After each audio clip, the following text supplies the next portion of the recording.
What's shaking? Y'all know I'm Bacon. This is Calzax Caleb, a part of the Calzax family, back on the mic. And today, we got another Escape from Tarkov guide. We're going to be talking specifically about Vert Recoil, guys, vertical recoil. We want to help you understand better what this number means. So in this guide, we will be demoing lots of different recoil patterns and numbers, basically helping you get an understanding of what is controllable for you and where that line is where you'd like to switch from full auto to semi-auto on these guns. Before we get started, we stream on twitch.tv/CalzXTV. We would love to have you come and stop by. We also have a Discord, over 100 members in the Discord. If you need people to play Escape from Tarkov with or shoot the shit, hop in there. We'd love to have you. Link is in the description. Lastly, please drop a like and subscribe if you enjoy this content. We work very hard to get it out to you guys and it helps us so much. Thank you. To set the stage before we go ahead and demo all of the shooting range video clips that we have, I want to explain what it is exactly that we're doing here today. We're going to be looking at film of fully auto rifles and submachine guns, shooting varying up from 24 vert recoil all the way up to about 118. And the purpose of this is to give you a better idea of what that recoil looks like and how much you're going to have to fight it, and where that line is in the sand for you when you say, I'm going to not full auto this gun and I'm going to go semi-automatic, try to hit my single shot instead. I think there is a line, and I think it varies from person to person. With each gun we're about to display, the first time that I shoot the gun in fully auto, I am not controlling the recoil whatsoever. I'm actually holding my mouse in the air and pressing on it. So that is what that looks like. And then the next time with each gun, I'm going to try to fight the recoil, and you'll see that in the video. So understand that as we move up, it's taking a lot more of me to try to fight that recoil. And after we go ahead and demo all of the guns and what they look like with the recoil patterns, I'll go ahead and give my tips and advice and what I've learned from doing this at the end of the video, guys. So if you guys want to just see what advice I have, things like that, feel free to skip ahead down to there. But let's go ahead and roll all of the film we have and footage of the recoil, just so you guys get an idea.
Alright, so that is all the guns varying from 24 Vert Recoil all the way up to 118, basically in increments of about 10. So what I learned from this and what I hope that you take away is there are different lines in the sand, quote unquote, for where one person might say, okay, this is too much kick for me, I need to start doing semi-automatic or just point firing, versus where another person, maybe somebody who's played a lot of CSGO, something like that, they're maybe more comfortable pushing into the 80s, 90s, 100s of fully auto. They just know they're gonna have to fight a lot. So my general advice would be find that line in the sand for you, whatever it might be. For me, I think it's in like the 70s, maybe 70s, 80s, where I'm like, I don't know if I really want to go past this with the fully auto. Up until there, I'm pretty comfortable. But once you start pushing those 90s and 100s, you have to realize there is going to be a lot of fight on that fully auto as you're aiming down the sights, at least. Not in point fire. As we showed in the demo, the point fire was pretty consistent upon 24 and even bumping up to 118 Vert Recoil, so you can kind of do what you want there. I would fully auto a lot of the guns point fire, but for aiming down the sights, again, probably 70s to 80s is the highest of my comfort zone. Once you get into the 90s, the 100s, the 110s with the Vert Recoil, you're going to have to fight it a lot. As long as you have an understanding that you are going to have to fight it, and that you are, as soon as you start fully autoing, you're going to have to pull that down, your mouse down, and fight against it. If you can really drill that into your brain, you can make it work. But most of the time, I'll end up taking it into a raid, firing off the shots. And as you guys can see with the recoil patterns on all these guns, there's a huge spike of the recoil right at the beginning, and then it flatlines after that.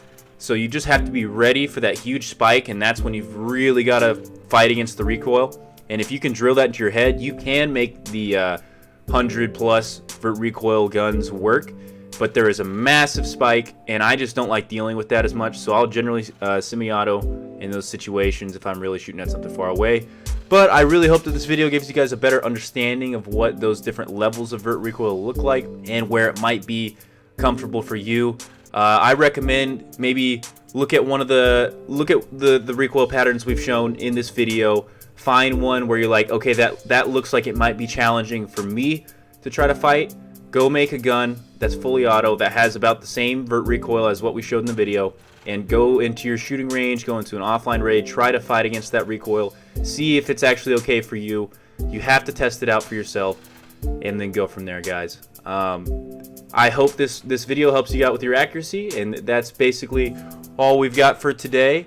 So drop a comment, let us know what Vert Recoil you like to stay comfortable in, where it's too much for you to handle. We would love to hear from you guys about this. If you guys want a more detailed video about other aspects of the guns, like the statistics, like the ergo or the horizontal recoil, anything like that, we would love to make another one of these videos.